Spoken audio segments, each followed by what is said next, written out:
Have you ever turned the page of an ancient book and felt a chill creep down your spine, or caught the sensation of unseen eyes watching from a candlelit corner? These aren't mere tricks of the mind. They are echoes of Gothic imagination, the haunting spirit of stories that explore not just monsters, but the darkness hidden within us all. Welcome, wanderer. I am Mr. Folklore, your guide through the misty corridors and flickering candlelight of Gothic literature. Tonight, we descend into the shadows of Victorian England, where immortal predators, cursed portraits, and tortured souls await. Prepare yourself, for we are about to wander through timeless horrors that shaped the soul of Gothic fiction.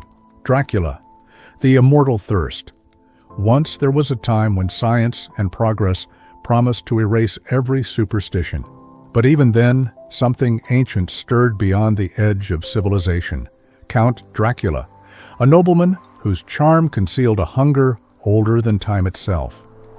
Jonathan Harker, a modest English solicitor, ventured into the mountains of Transylvania on a simple business errand, only to find himself a prisoner in a castle where shadows seemed to move of their own accord. From there, Dracula journeyed to London, not for business, but for blood. Poor Lucy Westenra, pure and radiant, became his first victim. Her transformation from innocence to monstrosity, a grotesque symbol of evil entering the modern world. Her death, the staking, the garlic, the decapitation, was not just horror. It was the desperate struggle of reason against the supernatural. Then came Mina Murray, Jonathan's beloved, who became the battlefield between light and darkness. When Dracula forced her to drink from his chest, it was not merely feeding, it was a blasphemous union of souls. Only Professor Van Helsing, a man of science who still believed in the unseen, understood what humanity faced.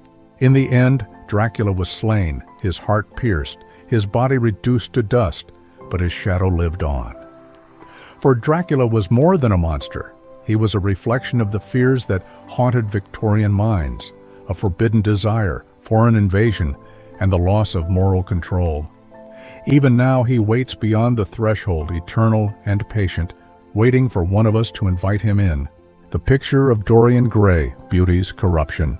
Now imagine London again, not in shadow, but under golden candlelight, in elegant drawing rooms where wit sparkles and art reign supreme.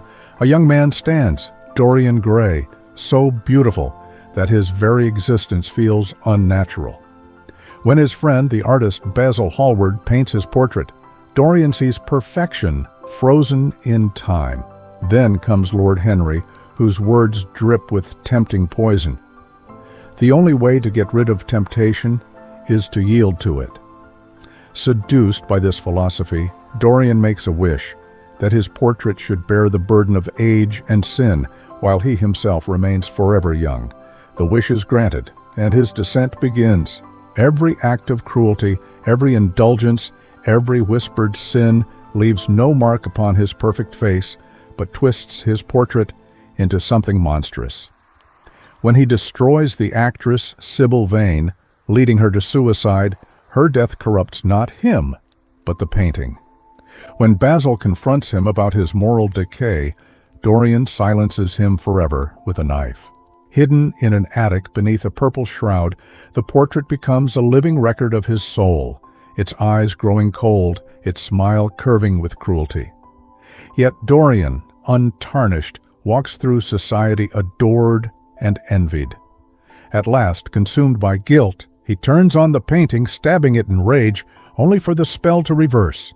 His servants find an old, withered man lying dead on the floor, while from the canvas, Dorian Gray's youthful face stares out in eternal beauty. Wild's tale endures not just as a horror story, but as a warning that when beauty is worshipped without morality, the soul itself decays. Dorian Gray remains a mirror held up to us all, showing how easy it is to hide corruption beneath the mask of grace. Frankenstein, the modern Prometheus, and finally we come to the story that gave birth to modern horror, Mary Shelley's Frankenstein. It is the tale of a man who sought to become a god. Victor Frankenstein, driven by ambition, assembled life from the fragments of the dead and dared to breathe existence into it. Yet what rose from his laboratory was not glory, but guilt, a reflection of humanity's arrogance. The creature, rejected by all who saw him, was not born evil, but became so through loneliness and despair. In trying to create life, Victor had created suffering. Shelley's story foresaw a world where science would advance faster than morality, where mankind's quest for power could awaken new horrors with every discovery. Frankenstein's monster was not merely a beast, but a mirror, showing us that the true monster might be the man who refuses to take responsibility for what he is made. In the end, both creator and creation are destroyed, bound together in tragedy, symbols of humanity's eternal struggle with its own ambition. The Raven, a midnight visitor from the abyss. There are stories that do not merely frighten, they linger, like the echo of a heartbeat in an empty chamber. Among them stands one unlike any other, The Raven, Edgar Allan Poe's most haunting creation. A poem woven from shadow and sorrow, from grief so profound it bends the very laws of reason. It begins, as all nightmares do, in the silence before something arrives. Once upon a midnight dreary, Poe writes, and with those words he pulls us into a room heavy with fatigue and memory. A scholar sits alone, his mind buried in forgotten books, searching for comfort in knowledge that no longer speaks to him. Around him, the world has withered into silence. The fire, once bright, now burns low, its dying embers casting nervous shadows that move like living things across the walls. Every sound seems alive, every flicker of light a ghost. He reads to forget, but memory will not be silenced, not the memory of her, his lost Lenore. Then, from somewhere beyond the walls, comes a sound, faint, deliberate, impossible to ignore, a tapping, so soft it could be the wind, so human it cannot be dismissed. The scholar lifts his head, tells himself it is nothing, a visitor perhaps, or a loose shutter in the storm. He opens the door to the corridor beyond, and there is nothing. Only the echo of his own breath, returning to him from the dark. Darkness there, and nothing more.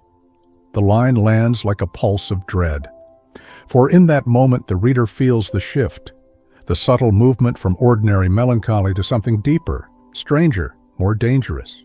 He returns to his chamber, heart unsteady. The sound comes again, louder now, insistent. This time from the window, he throws it open, and with a rush of cold air and beating wings, the intruder enters. Not a ghost, not a spirit, but something far more unsettling, a raven. Black as the pit of the night from which it has flown, it moves with the solemn confidence of a being that knows it belongs. It crosses the room and perches upon a marble bust of Pallas Athena, goddess of wisdom. There it sits, silent, composed, eternal. The irony is exquisite, the goddess of intellect crowned with the bird of omens, reason and mystery side by side, staring into one another. For a long moment there is no sound but the crackle of the dying fire. Then, as if in answer to some unspoken question, the bird speaks, a single word, nevermore. One word, and an entire universe of meaning unfurls. The scholar startles, half in fear, half in wonder. A talking bird. Surely it has been taught this trick by some unfortunate master, now gone to dust. Amusement tinged with unease ripples through him. But even as he laughs, a chill settles in his stomach, for the word seems too fitting, too final. Nevermore. It rings through the room like a verdict. The man begins to question the bird, playfully at first, then with growing desperation. What is your name? From what realm have you come? The bird's reply never changes. Each time, that single tolling word. What might have been mere coincidence begins to feel like prophecy. The man leans into the dialogue, compelled by the very hopelessness of it. He asks if there is balm in Gilead, if there is comfort for the afflicted soul, if he shall once again embrace his lost Lenore in some afterlife beyond the grave. The raven's answer never wavers, nevermore. Each repetition drives the word deeper into the man's heart, stripping away layer after layer of denial, until what remains is the raw wound of loss.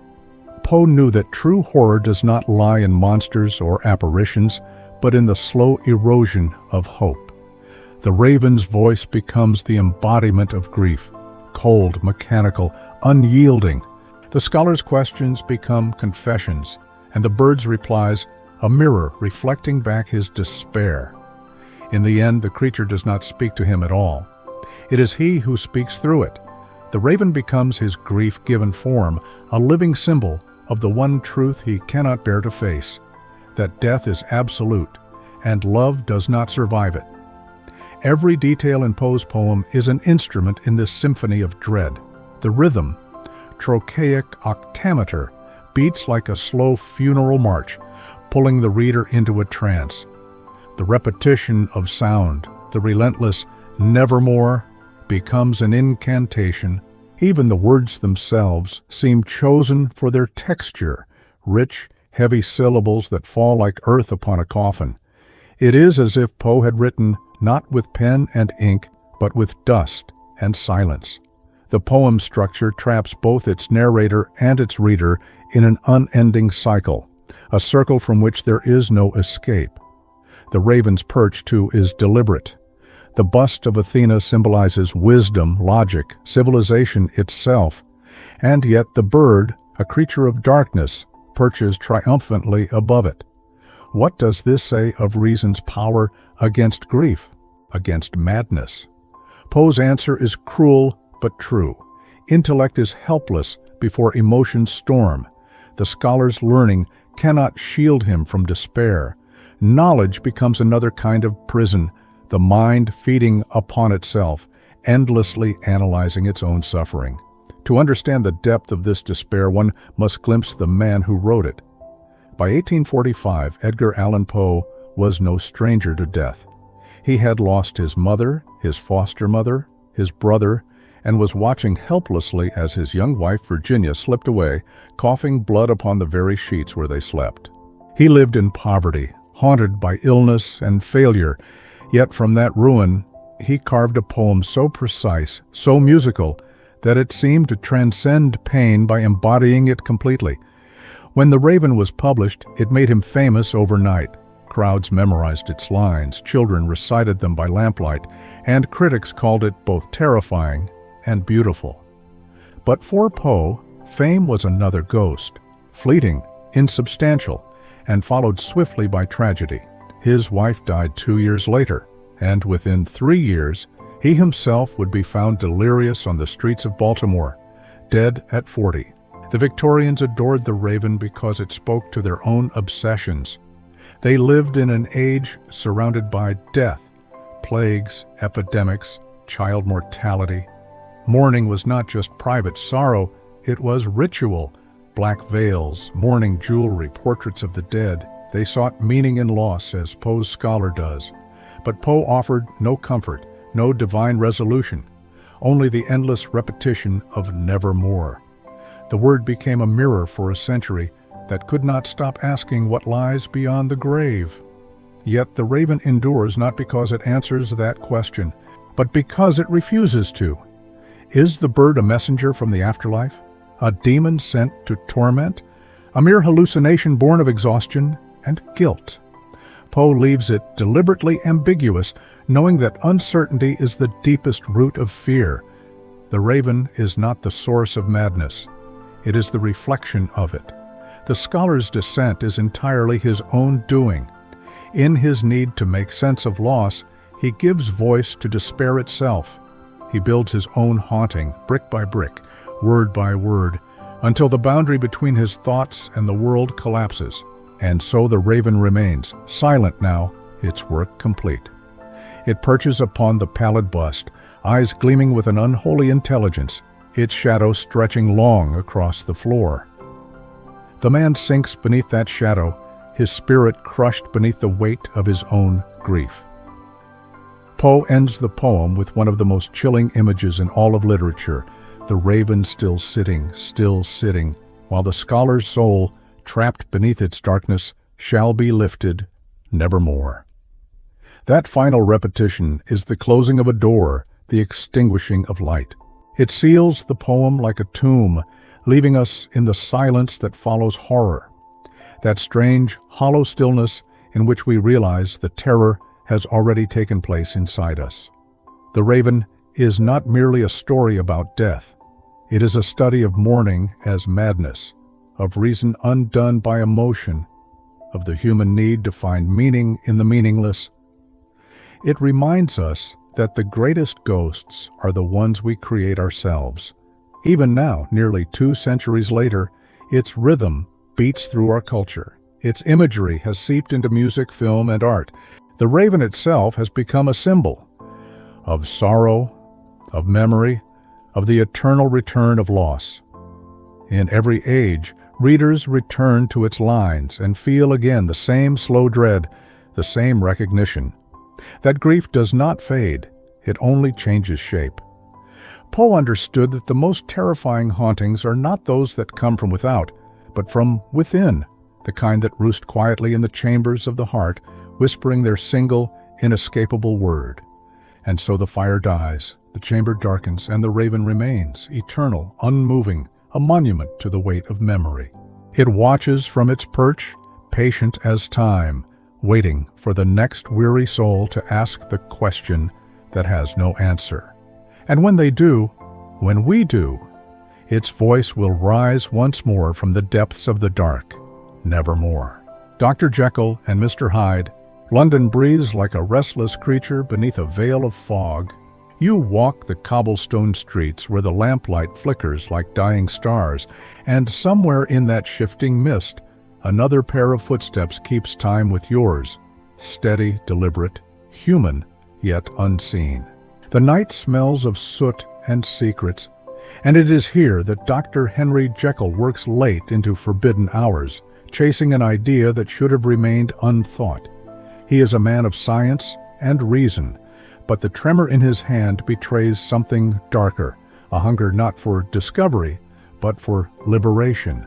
He believes that within every heart rages a war between virtue and vice, and he dreams of splitting them apart, of being wholly good or wholly evil. In his dimly lit laboratory, surrounded by glass and flame, he raises a vial that glimmers with pale blue poison. The air hums with dread as he whispers, "To know myself, I must destroy myself." The potion burns down his throat like liquid fire. Pain follows. Bones twist, skin tightens, and the civilized mask tears away.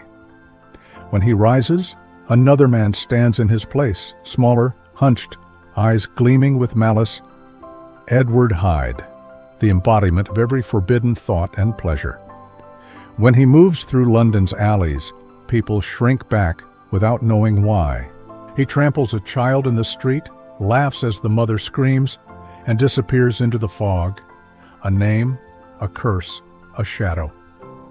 And yet, the next morning, Jekyll wakes with clean hands and trembling nerves, convincing himself it was only a test. But Hyde waits, whispering through the blood. The transformations come easier, faster.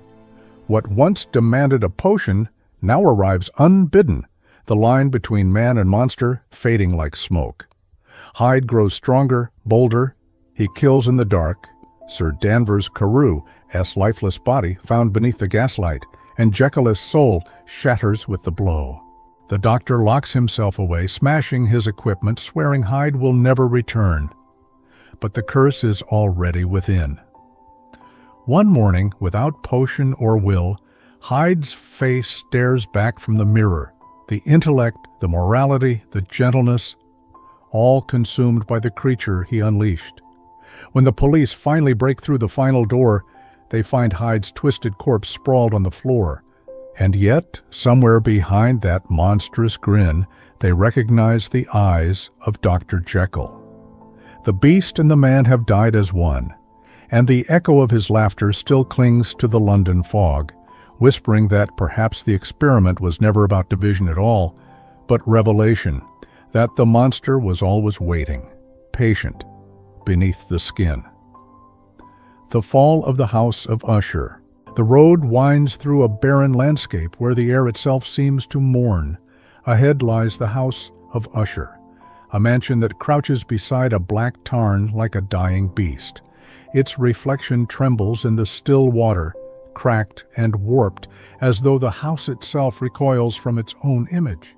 You approach, though every instinct screams to turn back.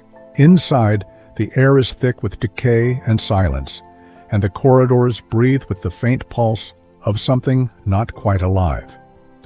Your old friend, Roderick Usher, greets you, pale, trembling, his eyes burning with fevered intellect and despair. His voice shivers through the room, and you realize the house listens when he speaks.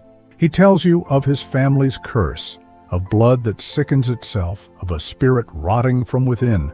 His twin sister, Madeline, glides through the halls like a shade half claimed by the grave, her presence chilling the air to stillness. When she passes, candles gutter and walls sigh, as though the house itself mourns her. You stay, though the nights grow longer and the silence deeper. Roderick plays strange, discordant notes upon his guitar, the sound trembling in your bones like whispered warnings. Outside, the tarn glows faintly with a sick light, and inside, footsteps echo from rooms that should be empty. Then one evening, he tells you she is dead. Together you descend into the vault below, stone, damp, airless. By torchlight you see her face, beautiful and too alive. Her lips hold the faintest color. Her chest almost seems to rise. You watch as he seals her in the coffin, turns the key, and whispers a prayer that sounds more like an apology. Days bleed into nights. Roderick wanders the halls, muttering that he can still hear her. The beating of her heart, the dragging of her gown along the floor. You tell yourself it is madness, but the sound grows louder. A storm rises, lightning splitting the heavens, thunder shaking the stones. Then, as you read aloud to calm him, a crash echoes from below.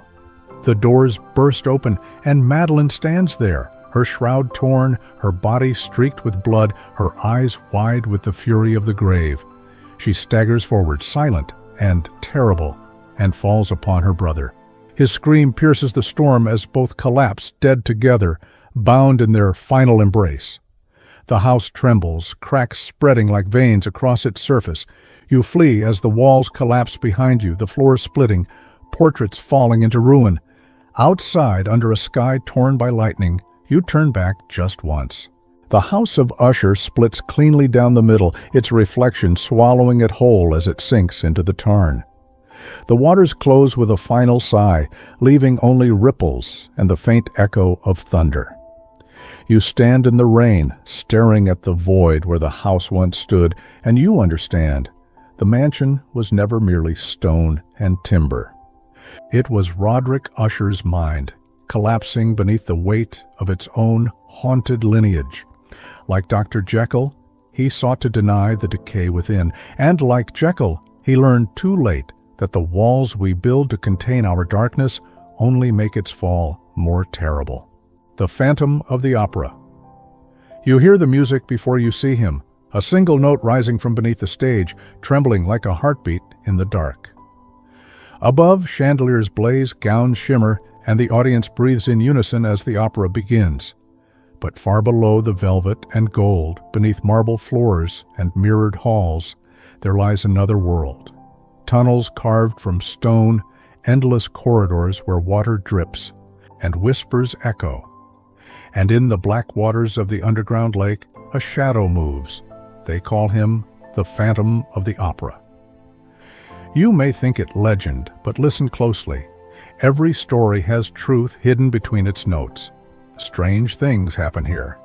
A chandelier falls and kills dozens. A stagehand is found hanging in the wings. Letters arrive demanding that Box 5 be left empty, and that Christine Daae, the young soprano, be given the lead. She is radiant, innocent, her voice a gift from heaven, or so she believes, taught by an unseen angel of music, promised to her by her dead father, But the angel is no celestial being. He is a man whose face the world cannot bear. You follow her one night through the maze of dressing rooms, mirrors, and staircases until the music leads her below. There, through the fog and candlelight, you see him, the phantom.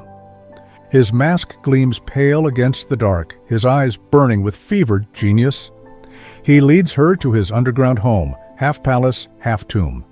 On one side, a golden room fit for a queen. On the other, a chamber of torture and mirrors that twist truth into madness.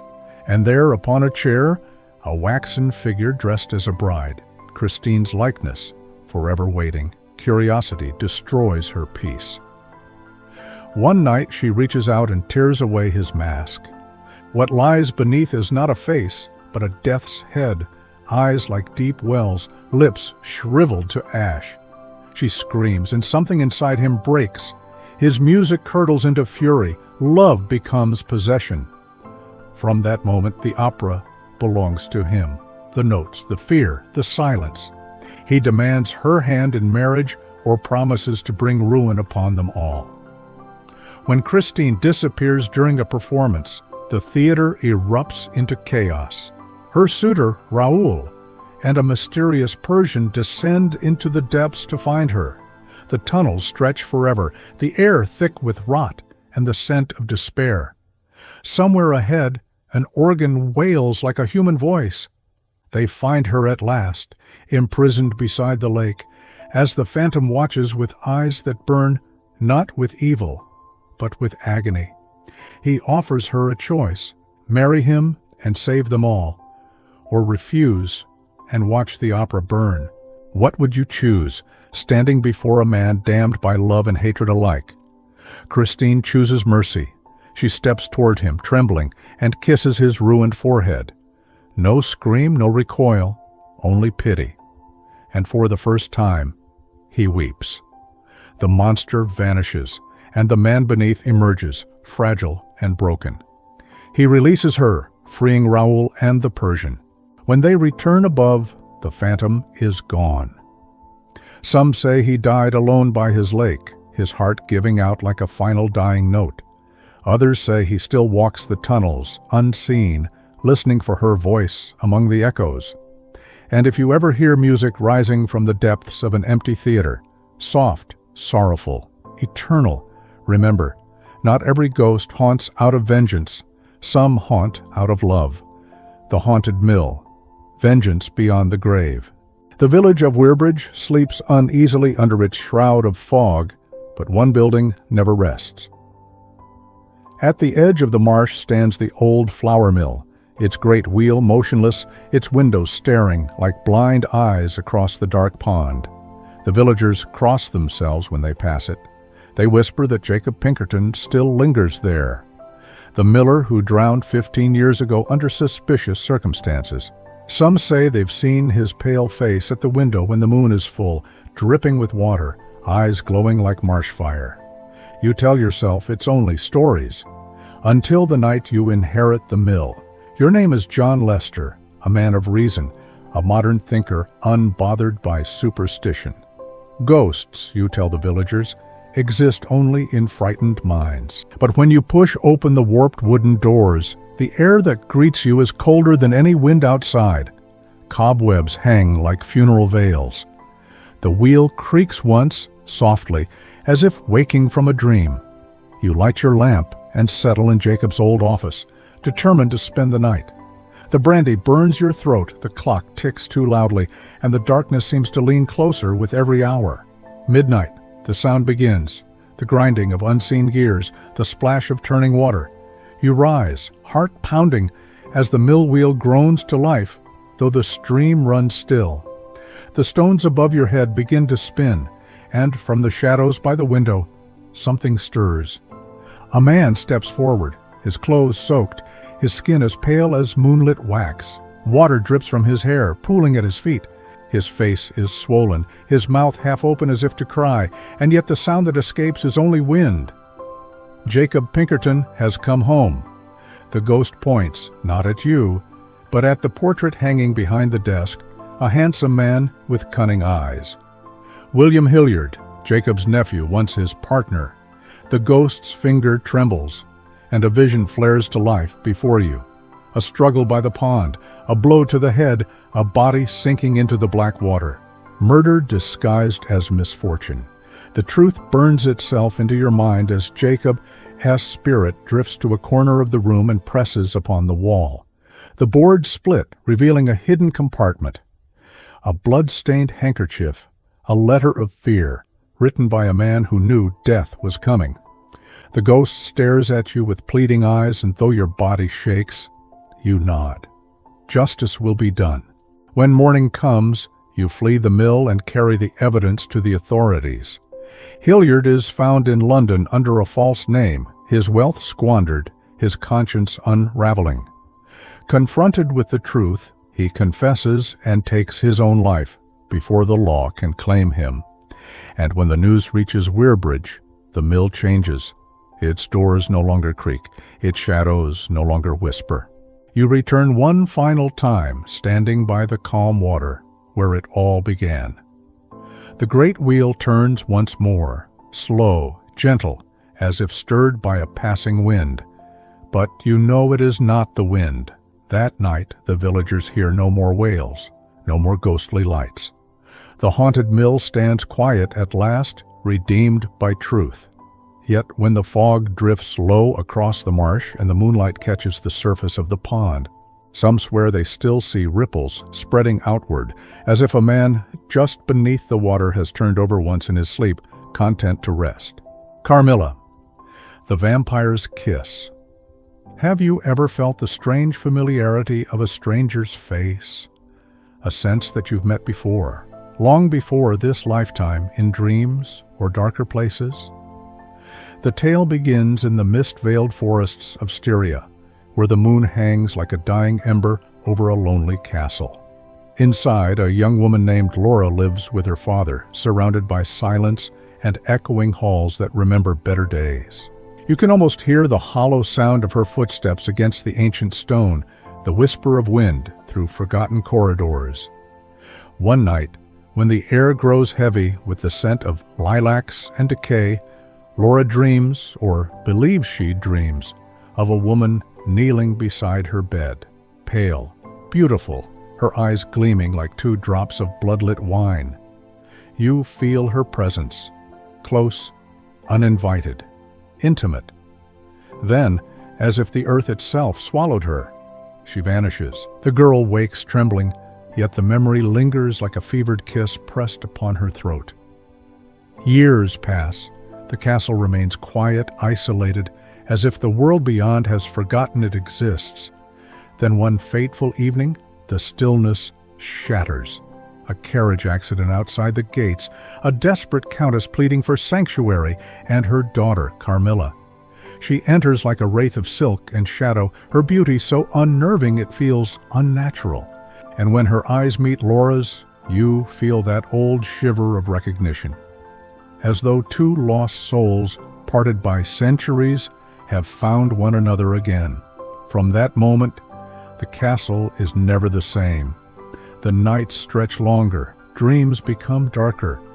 Laura wakes with faint marks on her neck, her body feverish, her strength fading like candlelight at dawn. She dreams of something slinking through her room, a shape that moves like a cat, breathing softly against her skin, whispering promises no living creature should hear. "You are mine," Carmilla murmurs, her voice a melody of longing and possession.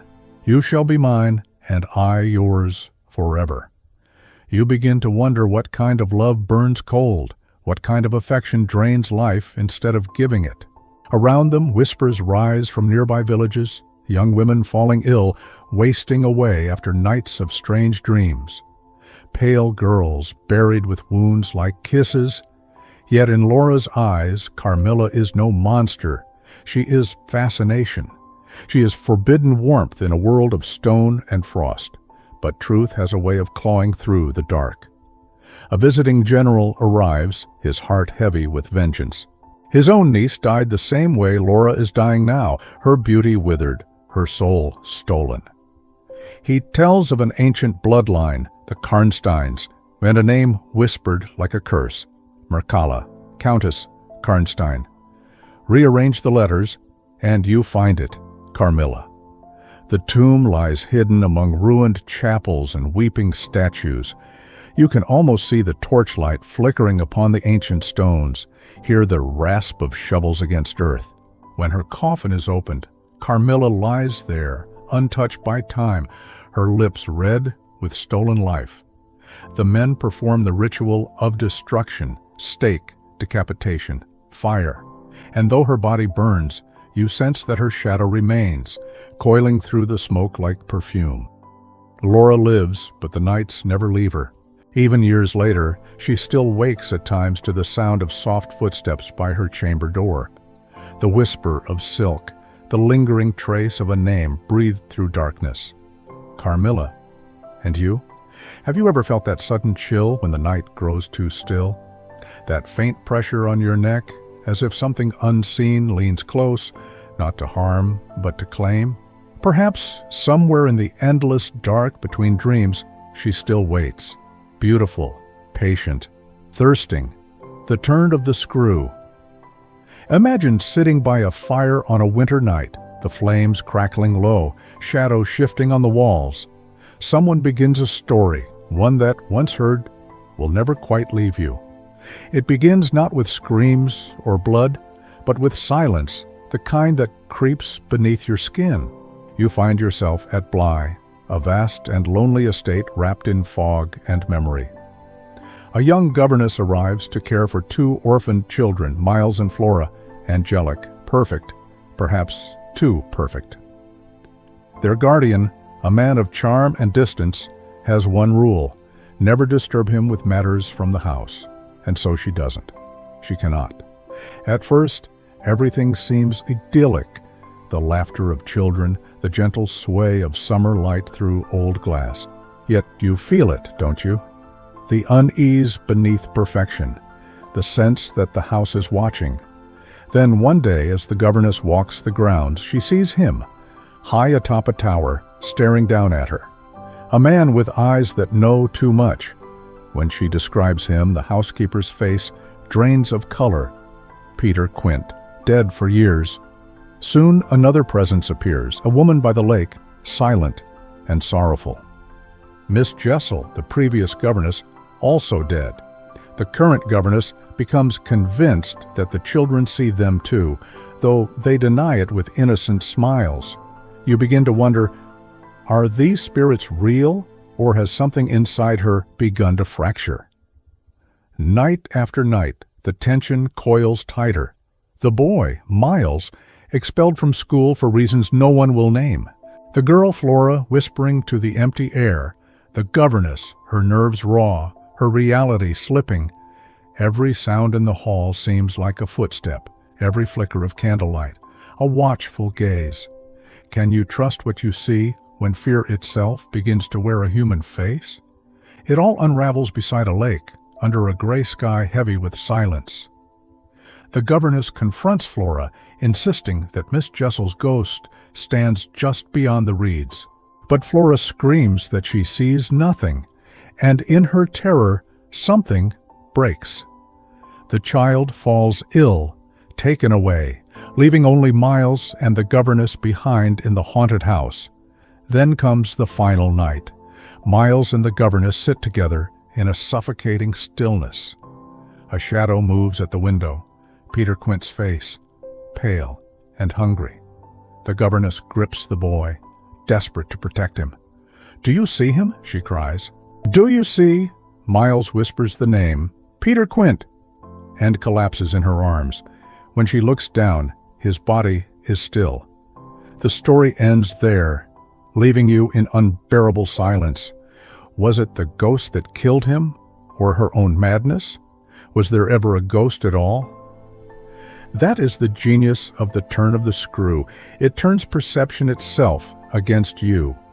Every creak of the floorboards, every gust of wind becomes an accusation.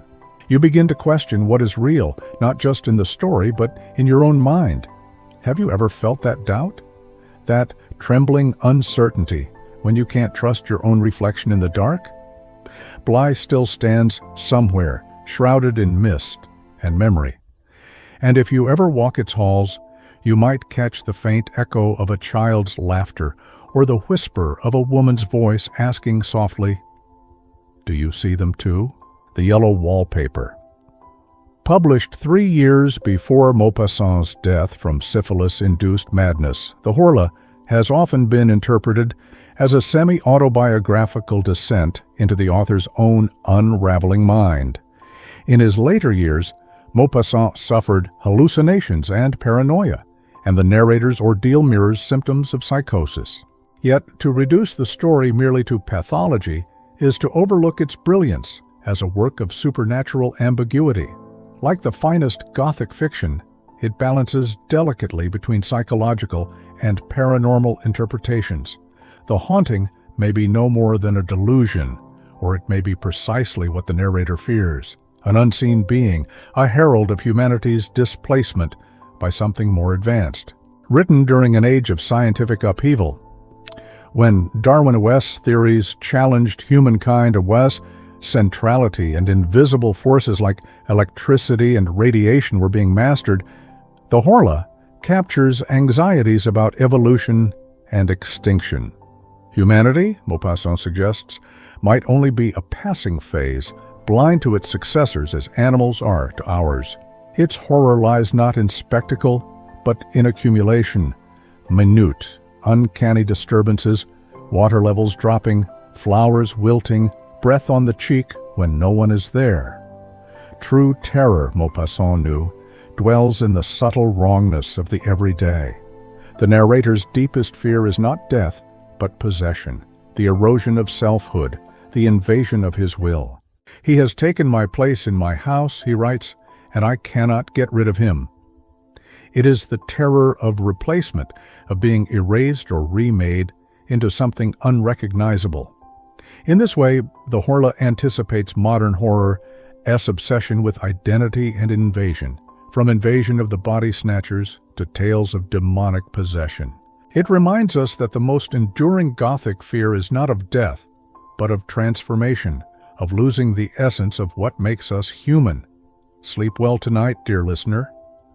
And if the water glass beside your bed is mysteriously empty by morning, surely there's a reasonable explanation. The Yellow Wallpaper, Patterns of Madness. Few Gothic works resonate as powerfully within feminist discourse as Charlotte Perkins Gilman's The Yellow Wallpaper, 1892. Gilman transformed the tropes of Gothic confinement into a searing critique of 19th century medicine and its treatment of women. Like the Horla, it unfolds as a journal chronicling a mental collapse, but here the illness is prescribed. The narrator's physician husband diagnoses her with temporary nervous depression and confines her to an upstairs nursery under the infamous rest cure. Total isolation, no work, no writing, no stimulation. Have you ever been told that your feelings were wrong? That your perceptions were symptoms to be managed? The room itself becomes the narrator's captor, especially its wallpaper, whose sickly yellow hue repels and fascinates her. She describes its chaotic patterns with growing obsession until they seem alive, concealing shapes that shift and writhe. Eventually, she sees the figure of a woman trapped behind its bars, one of many creeping, imprisoned souls. As her mind phrase, she identifies with these women. "I think that woman gets out in the daytime," she writes. "I've seen her creeping." Soon she too begins to creep, tearing the wallpaper from the walls in a desperate act of liberation. When her husband bursts in, she declares, "I've got out at last.